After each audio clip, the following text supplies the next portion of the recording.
Recall that you can wire components in two ways: series and parallel. Components in series have one path for current to flow. The current flows from the exit of one component directly to the entrance of the next component. Let's look at how to wire components in series. To wire in series, we need to connect a hot wire from the exit of one component to the entrance of the next. For example, look at the wiring diagram to the right. You can see the wire going from the HPS to the DTS. There is only one path for current.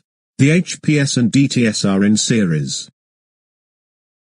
Components in parallel have more than one path for current to flow.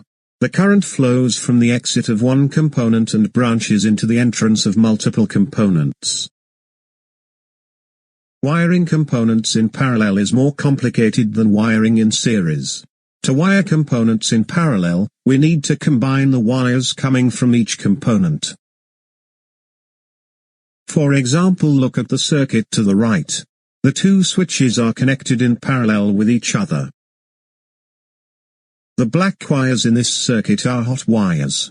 We need to combine the hot wire from the outlet to the two hot wires at the switches. To do this, we combine the three wires with a wire nut. We also combine the hot wires from the switches to the light bulb. Finally, we combine the ground wires from the outlet and switches. Notice that the switches are now connected in parallel with each other.